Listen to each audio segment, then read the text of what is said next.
So you want to know how to lose belly fat fast.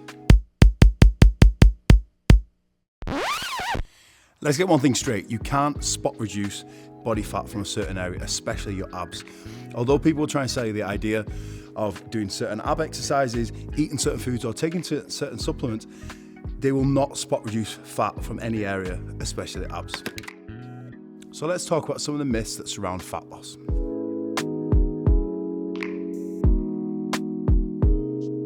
So guys, myth number one is that ab exercises will help burn body fat and help develop that six pack. And although they will help you develop that six pack, and gaining some core stability and strength will help gain some abdominal control and keep your stomach slightly flatter, it won't just necessarily burn body fat from that area. We can't do that just with exercises in that area alone. Yes, if they're developed, we can see them at a slightly higher percentage of body fat. And yes, if you're lean enough, your abs will show regardless. But that's the point. You have to be lean enough first. So if you're just looking to do loads and loads of crunches, expecting to see your abs show, it's not going to happen unless your body fat is very, very low already. So I would suggest trying to lose body fat from your entire body instead of just trying to target the abs with hours and hours of ab exercises. Train everything evenly and create an energy expenditure that's going to help lose body fat from every area, and your abs will eventually show. And like I say, the better developed they are as muscles, just like anything else, they will show much nicer when that body fat does come down. And myth number two is that you will need to avoid carbohydrates if you want to burn body fat. And although a manipulation of carbohydrates does have its place when trying to drop some body fat, for most people I'd advise just to reduce calories overall. That could come from a reduction in carbohydrates, but you have to remember that carbohydrates are our main fuel source whilst training. So if you're to cut them too low, your training performance will suffer, and then you'll probably lose muscle because your training performance will be suboptimal. So the main thing to do is look to reduce refined carbohydrates. Because you'll often notice if you start having refined sugars, for example, donuts and cakes and sweets, they often trigger a bit more of a craving for more of the same foods.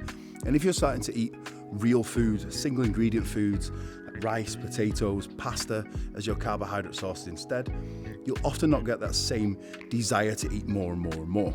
And those foods are going to fill you up more.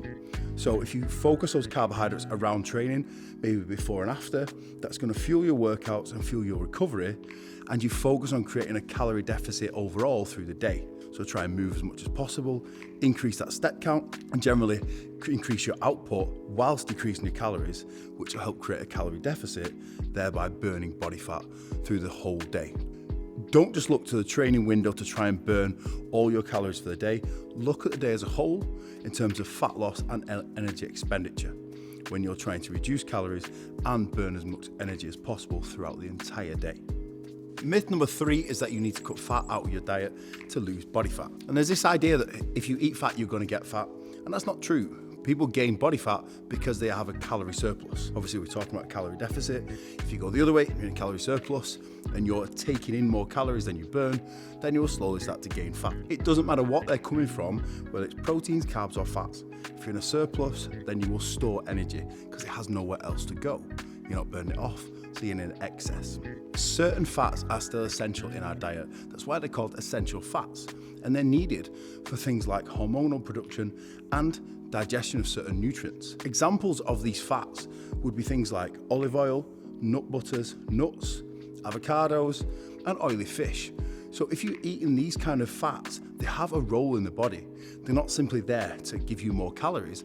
They actually are going to do things when consumed in the right ratios and in the right amounts each day. And myth number four is that you just need to do some cardio to burn body fat. And although cardio has its place, we often hear people saying, just do a bit of running to burn body fat. If you're not a runner, definitely don't run, because it's such a high impact activity that you'll probably cause more harm than good.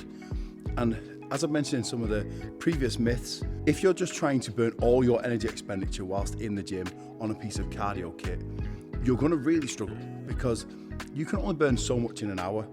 And if you're looking at the piece of cardio kit in the gym, for example, the calorie expenditure that's read on there is often way off. So it may be overestimating, it may be underestimating, but it's not accurate anyway. The main thing is trying to move as much as you can through the day. If you want to burn additional calories with doing some cardio, that's fantastic. Weight training also burns calories, classes burn calories, and steps burn calories. Just think about moving as much as possible.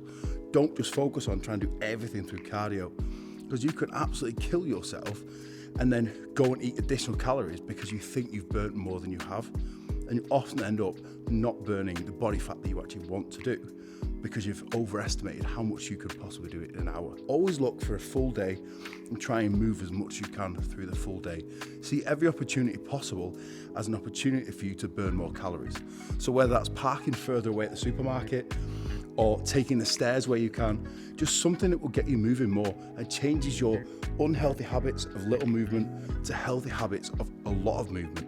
It's where a lot of people go wrong because they're looking at just doing cardio in the gym as their primary means for burning body fat.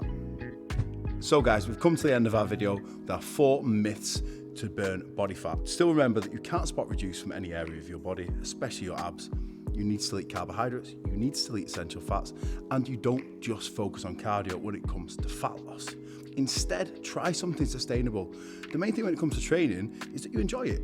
So, like I say, if that's a step count, if that is cardio, if that's classes, if it's just weight training, do what you enjoy. Because the fact is, you're needing to do this for a long time. You can't get your goals in just a week or two. It's going to be a few months, maybe even longer. So it needs to be sustainable and something that's not going to burn you out by, for example, cutting your carbohydrates and doing 2 classes a day. It's got to be something that fuels your body, keeps you going, and that you thoroughly enjoy so you can stick to your goals, which are going to be long-term, not just a short-term gratification of dropping a few pounds because you've dropped your carbohydrates and gone to the gym for 7 days in a row. So guys, if you found this video useful, please give it a like and make sure you follow us on the Myprotein YouTube channel for more tips and tricks just like this.